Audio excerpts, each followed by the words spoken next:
When it comes to newcomers, they need to know that there are people, a network of folks that will communicate safety, belonging, and welcome.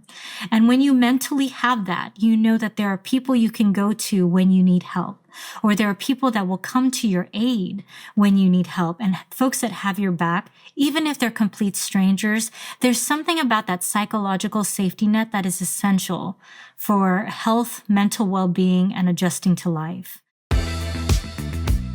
This is Where We Land, a podcast bringing together stories of immigration and multicultural identity. I'm Luciana. And I'm Claudia. We're originally from Peru, so we have a pretty good idea of what living between two cultures is like. But we believe that no matter where you come from, immigrating to the U.S. is an experience rich with duality and meaning. Join us as we speak with immigrants from all over the world about their journey and how it shaped who they are today. In this episode, we're bringing you our conversation with Aimee Hilado. Aimee is a licensed clinical social worker and an expert in immigrant and refugee mental health. She's spent more than a decade working with newcomers, helping them navigate trauma, resettlement, and the challenges of starting over in a new country. Aimee shares what Americans can do to support newcomers during these times of uncertainty and the powerful lessons we can all learn from those who come to the U.S. seeking a better life. There's a lot we talked about, so let's get right into it. Well, we begin all of our conversations with kind of the same questions. So, Aimee, where in the world does your journey start? So I am a daughter of immigrants from the Philippines. I was born and raised in Southern California, Diamond Bar area, and I spent most of my childhood there. I did undergrad at UC San Diego, and then it was really after graduation that I wanted to explore. And so I went to graduate school in Chicago at Loyola University, Chicago. And that's where the work I've been doing around refugee and immigrant mental health really took hold. I had thought that I was going to come back, but ultimately, I think with every stepping stone, every internship, every first job that I had here, it just more deeply ingrained me in the communities of Chicago. And so then I never left. So I've been in Chicago for nearly 20 years. Oh, wow. So I'm the lone wolf that actually strayed away from the pack and is in another state. I visit often as my family is there, but it had been quite formative for me to be able to build out a career for myself as a social worker, as a researcher in this community. And can you describe the work that you do now and also the clinical work that you used to do? So I'm a clinical social worker by training, have been for the last 18 years. And when I think about my trajectory in this field of clinical social work, research, teaching has also been a really core part of my identity, whether it's direct practice, providing therapy, training a workforce to support the mental health needs of folks, to teach other social work students to do the work that I love, or the research to really figure out, what interventions work for who and when and under what circumstances. That has always been a core part of what I do. Where I am now at the University of Chicago, it's just a different season in my life. For a long time, I had been doing most of the clinical work as well as teaching. And now it's shifting more towards the research side of telling the story of what does refugee immigrant mental health look like and what do we need to do to support them. And now research is more, I guess, you're looking at the same population, but you're looking at it like large scale, right? The numbers and what story does that tell? Yeah, what I've really appreciated starting out in direct practice, that has deeply informed the questions that I ask. So when I say direct practice, I actually started a mental health program for refugees. I started that program in 2011. It was a mental health program that was nested in a refugee resettlement agency, and we were receiving refugees from 5 different global regions. And I directed that program for a good 12 years before transitioning to the university. Oh, wow. And so, when you're sitting across the room with survivors of torture, I think about ethnic genocide in so many communities, arrivals from the Middle East, arrivals from Central and Western Africa, Eastern Africa, Rohingya refugees that are coming out of Malaysia. Just over the course of time that I've done this work, I have seen what forcibly displaced communities have to endure. And I think my job, when I think about what I was doing when I was in direct practice, providing therapy, what I teach and what I do research, on, it's really about how do you help people adjust to life in this country? Because it's quite unique. I think the immigration journey is tough, but when you're walking into a country where now the language that we use is that you're not welcomed here, you don't belong here, it makes adjusting to life that much harder. And so my job is really about what are the active ingredients to help you adjust and become part of this society? Because that's what they want. They wanted the American dream to rebuild their lives with opportunities they never had back home. And I center mental health in that whole conversation. What was it exactly that drew you to immigrants and refugees? As a social, you could have worked with any number of communities. Is it your parents? Is it your childhood? What was it that interested you? Or was it coincidence? Did you just, that happens to us sometimes with careers. Did you stumble upon it? Yeah. I would say it really does come back to my upbringing. I think being a daughter of immigrants from the Philippines, I watched, I listened, I observed not just my parents, but my aunts and uncles. We are a very close-knit family. My father is one of 10, and all of his siblings live within a 2-mile radius. And so it was not uncommon growing up to hear the stories of what it means to live your life in the United States, rebuild a life in the United States, what it means to balance two cultures, home culture and American culture. They oftentimes talked about the loss of their home culture and missing the people they left behind, but also knowing they were forging opportunities for themselves and for me and my older sister, my cousins here.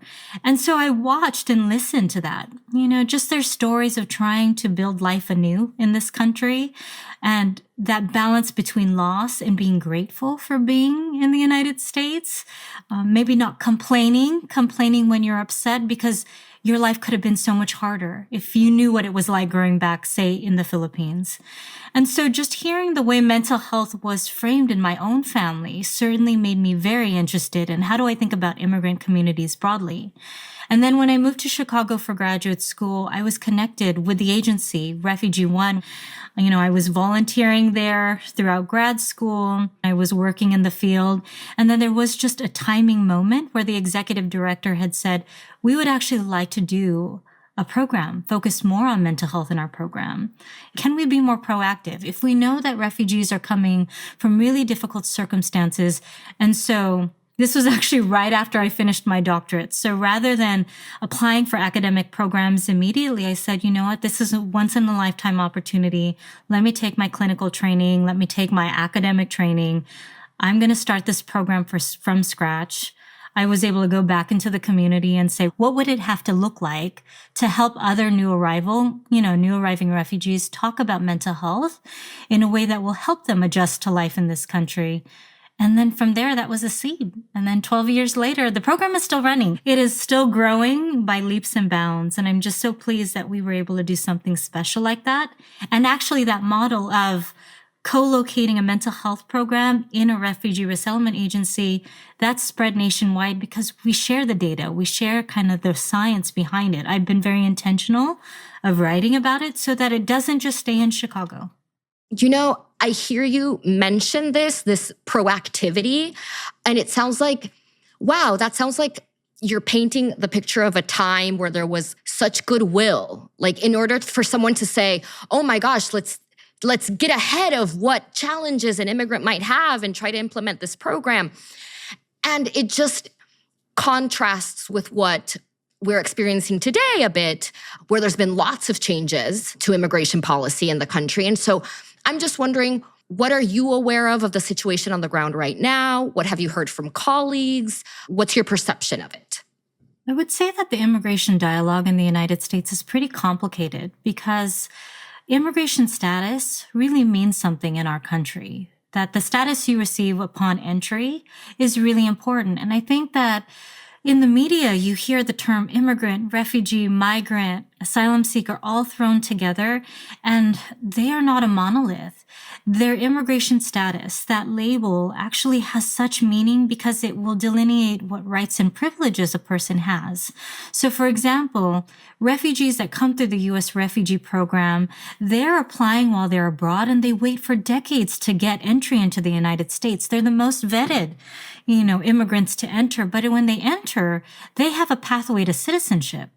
So within, 10 months of being in the United States, they can apply for a green card. 4.5 years from arrival, they can apply for citizenship.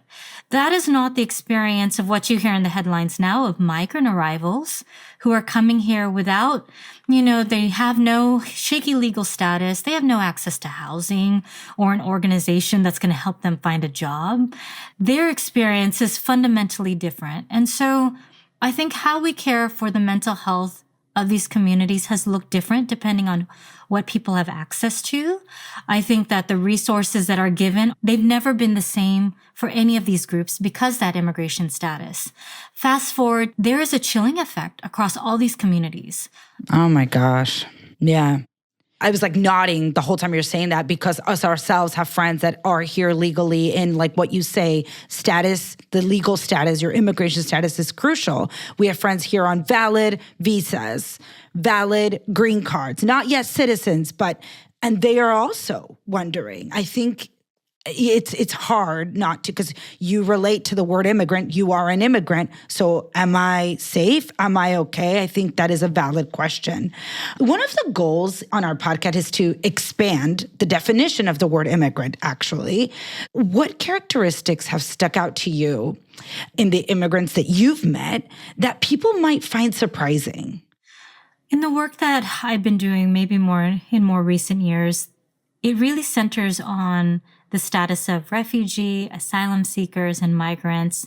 They too are coming to this country to rebuild their lives. And many of them come to this country because they feel they have no choice if they want to live their lives with safety and dignity and opportunity. For many of them that I've worked with, their journeys are not easy. So we're not talking about a month-long journey. Some of these folks are traveling for years, if not decades, to resettle in the United States. And so amidst all the exposure to violence and loss and uncertainty, what has always been, just a pleasant surprise that I've come to expect in some ways is the level of kindness and generosity and hope that they carry. That even if they have very little, they are willing to give. They are willing to support one another. They are still hopeful amidst all their losses that life can be better here. And they are actively seeking out joy. I remember I was doing home visits with Rohingya refugee families. And as welcoming a new guest, and I was with an interpreter checking in on how families were doing, they would always offer those instant milk teas packets. And I remember making a comment that I really enjoyed this instant hot milk tea that was given to me. And then when I visited another home, in the same apartment building, within 20 minutes, that family that I visited came knocking at the next family, the neighbor's door, with a whole bag of these teas, those tea satchel packets that I had said I liked. And I kept thinking to myself, I know that you are struggling financially. I know that you guys talked about not having enough resources. And yet, to a complete stranger who just briefly mentioned that I like the tea, they went out of their way to get me extra tea packets because they knew I liked them. And so it's that type of generosity and that type of kindness and hospitality that you just tend to see.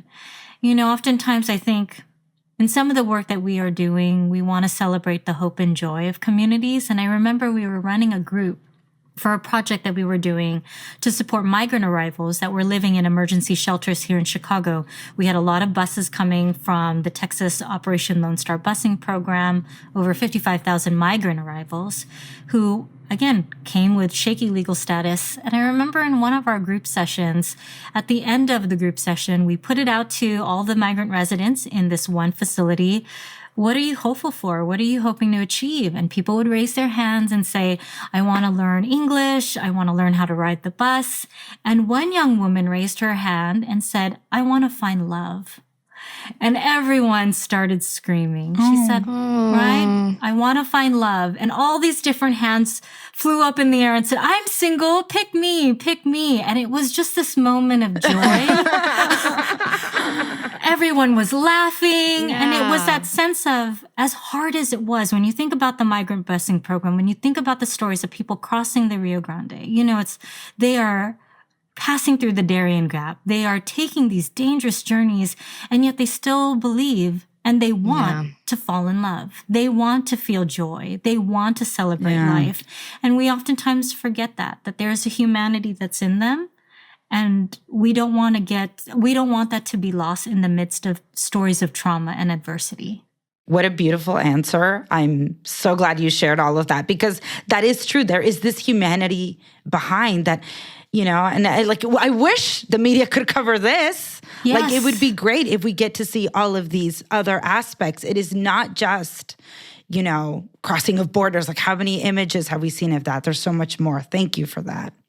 Yeah. And also it's so true. Like, the reason you are willing to go through so many difficult things as an immigrant is because you are looking for a better life.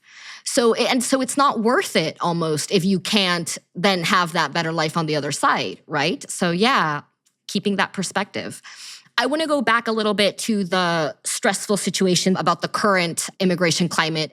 And I was just wondering about the effects of that. You mentioned how your work obviously focuses a lot on mental health. So I'm wondering, what is the mental health impact that you foresee for this current generation of immigrants and maybe even their children? As human beings, we have a fundamental human need to feel safe and secure. And when I think about mental health or mental health problems, they will arise when we don't feel that we can predict what's going to happen to our life. We don't feel that we have agency to make good decisions in our life. That whenever I describe mental health to refugee, new arrivals, immigrants, I oftentimes will describe it as, we want you to feel all of your emotions, happiness, joy, sadness, anger, but not to be dominated by any one of those emotions. We don't want you to feel sad or angry every single day.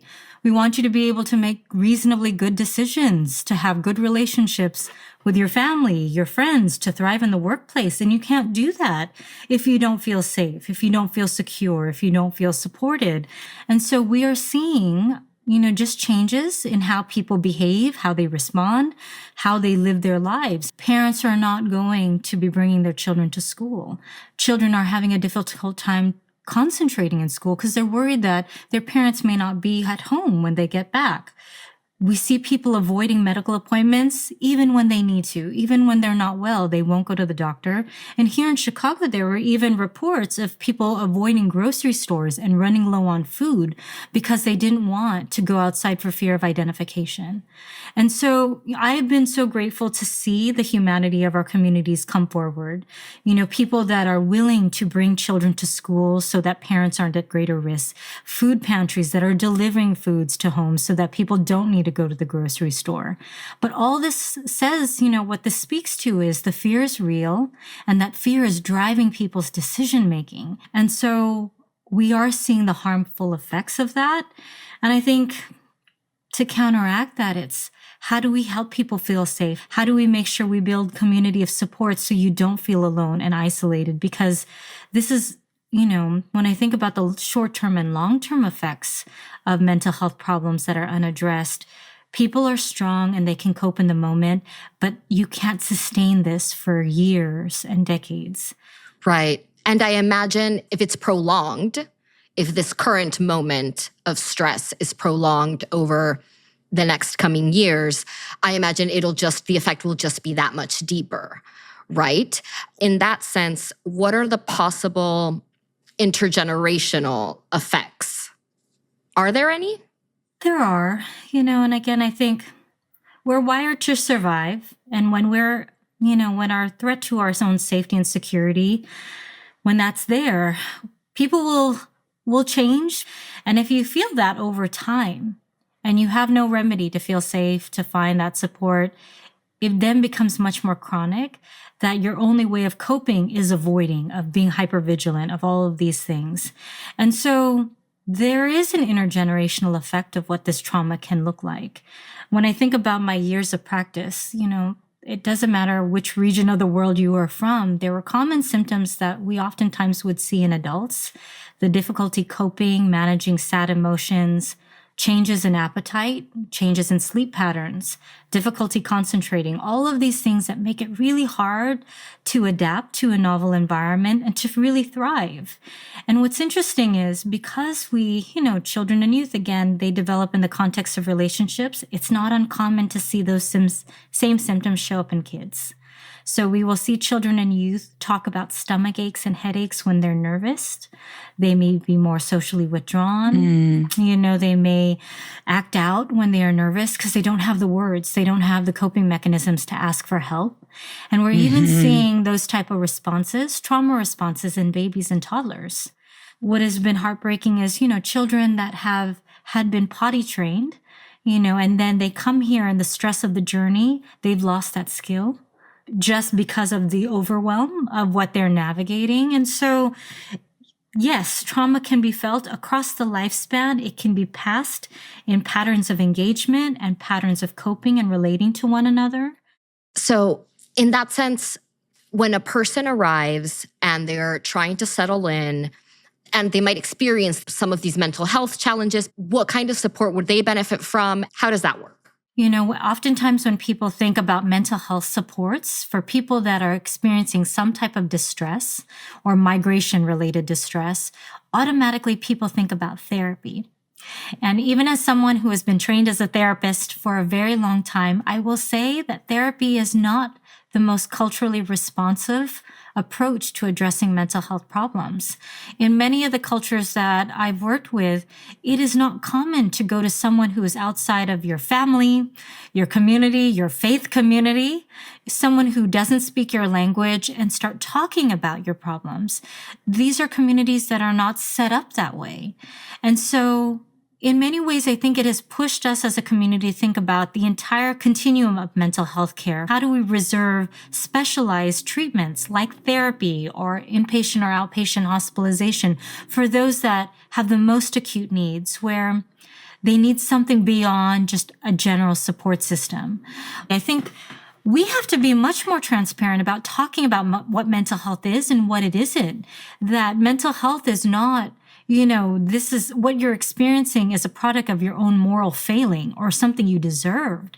That sometimes our job as a community is to say, you've been through so much and what you're experiencing is a normal reaction. That is what they need to hear, to have someone validate what they're experiencing, normalize their reactions, and even remind them. Can you tell me about a time when you felt this level of stress and disappointment? What did you do back then that helped you?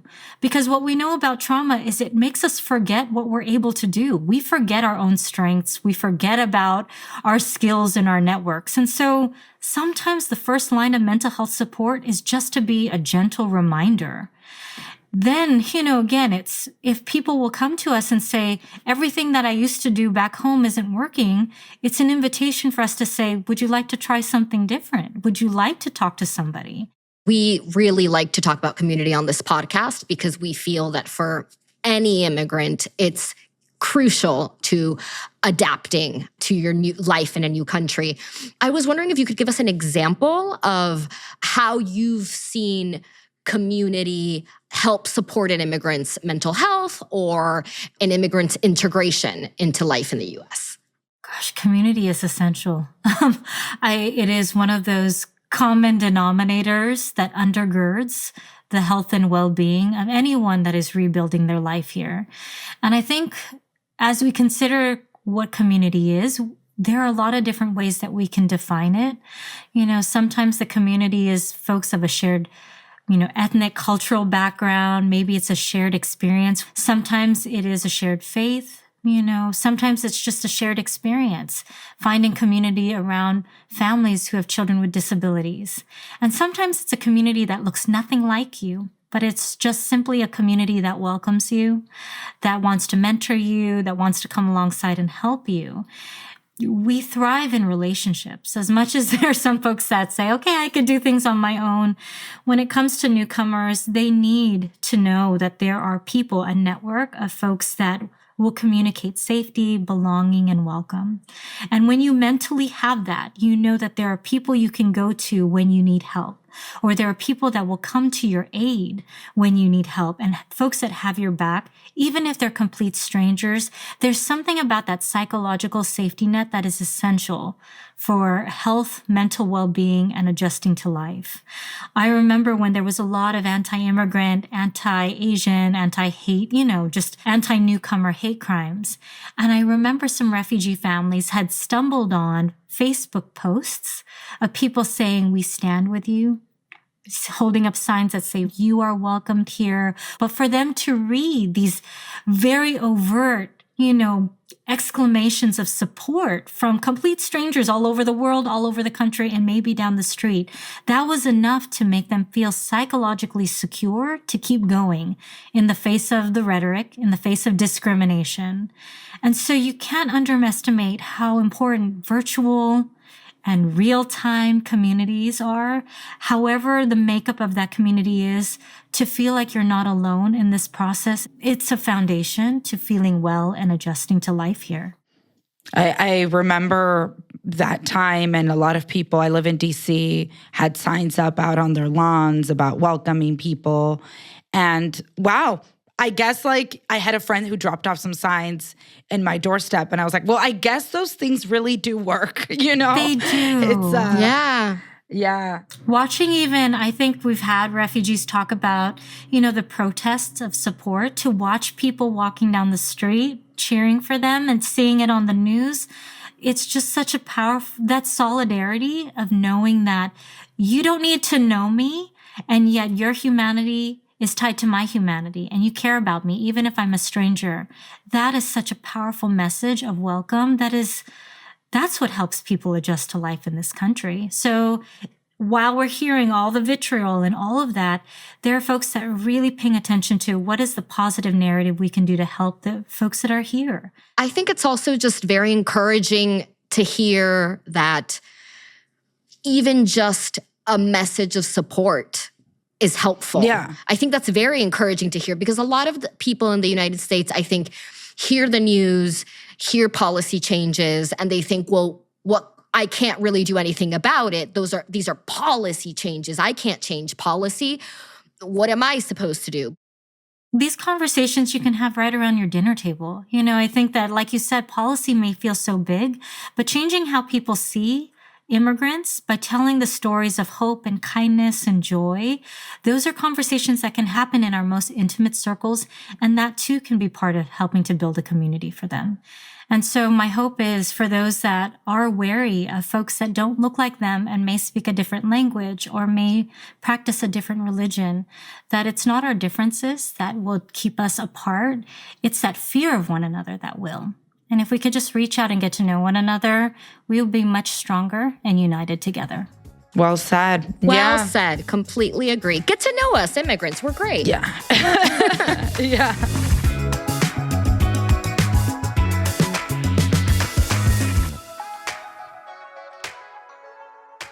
So, Aimee Hilado, what a great conversation. Mm-hmm. How did this land with you? I mean, yeah. Like the work that she's doing, I'm just in awe of her and people like her doing this type of work. You can see that the work that they're doing you can kind of just foresee the impacts that it will have long-term on societies, on communities, and taking that at a national level. That I'm just so impressed with what they're doing. Yeah, you can see how she's built on it, on what she started and where it is now, and how that just keeps going and growing. Very, very impressive. Yeah. I was also really surprised when Aimee mentioned how public statements of support have such a powerful impact on your psychological safety. Yeah.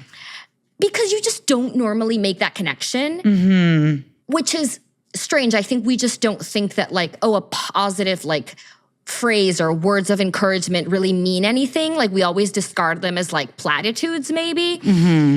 Even though it does make perfect sense that they would have such an impact, because if you think about it, negative statements have a huge impact. Right. And we all agree on that. We all know that. So it makes perfect sense that the opposite would also be true.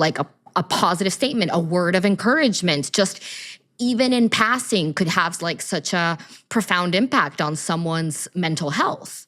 That's something I'm really like taking with me, and I'm thinking like, oh, I think I need to apply this more in my life. I know. I feel the same, and I've shared it with a few people since we've spoken with her because that really surprised me. I was just like, what? It just kind of feels like the problems can be so big and daunting, and just saying something nice or posting something nice feels like the bare minimum, kind of like a lazy thing to do.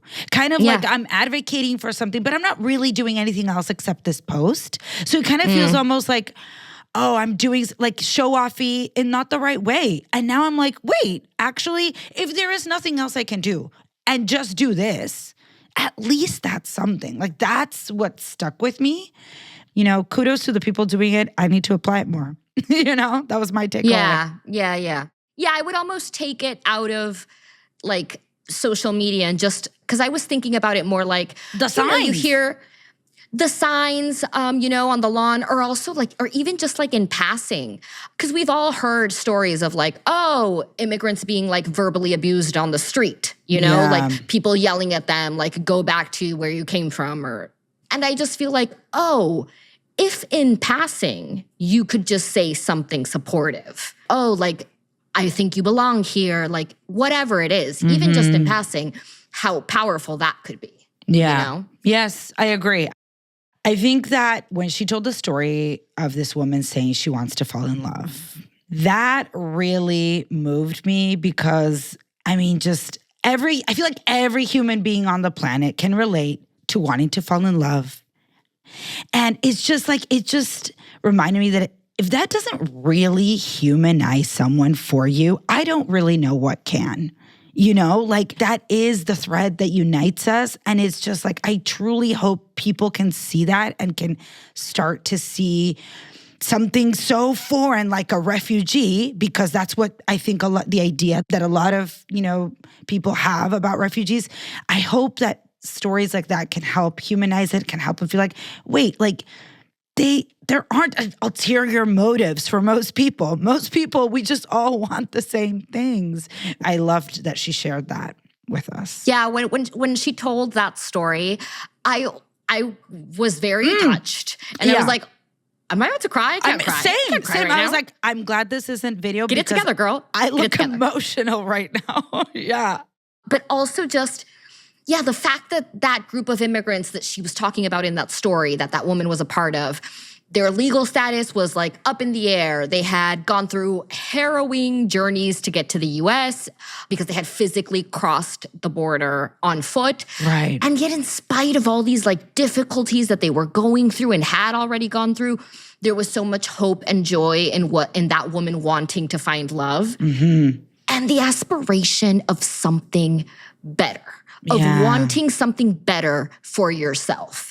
The fact that spirit remains with people even after like unimaginable struggle. I think that's like the essence. That's why it's so touching, because it's the essence of human life. It's like, that's why everyone gets up in the morning. Mm-hmm. You get up in the morning every day because you are hoping that the coming days are better than the days that you already had.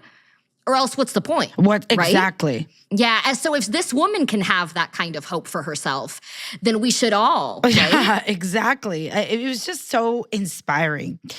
I think another part that really, like, we talked a lot about uncertainty because that's just like something that immigrants are feeling. That's, I think, that what a lot of people are feeling in this country right now. And yeah, a lot of changes going on. A lot of changes. That'll shake you up. And just like, I think that anyone right now who, like, you, like, for the listener, anyone who who is not originally from the U.S. and is not a citizen has probably questioned, is probably kind of scared. Like, Claudia, you and I know a lot of people that are here, law-abiding people with solid immigrant status and visas and jobs and lives. And I think everybody at the back of their head, there's like maybe a little moment of doubt of like, but Am I Yeah, okay? bare minimum, you shot your immigration lawyer an email. Bare minimum. You're like, hey, we good? Or you like tapped into your community. There are other people that have the same status as you. Are we good? Like, is this okay?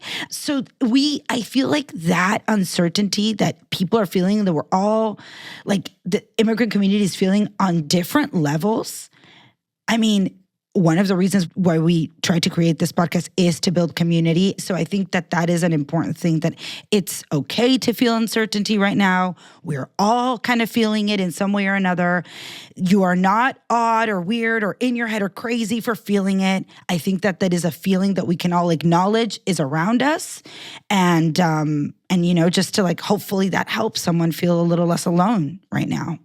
Yeah, like it's okay to feel some level of anxiety. Mm-hmm. But then also, like, I think it's important to say, like, don't let the anxiety run your life. Mm-hmm. Like, I know these are stressful times. And so I know it can be hard to manage that anxiety. But I think it's important to, like, do your due diligence and then find some comfort in those answers, because this is going to go on for a while. And I don't know how long we want to live in like a state of anxious uncertainty, right? Exactly. Well said.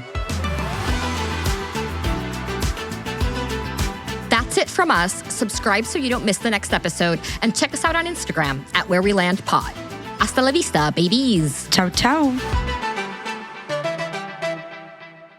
At Where We Land, we know some immigrant experiences are harder than others, especially for those in the margins of our current legal system. If you would like to help, we encourage you to support organizations that provide services for immigrants and champion their rights. You can find a list of organizations in the show notes. Thank you for listening. Until next time.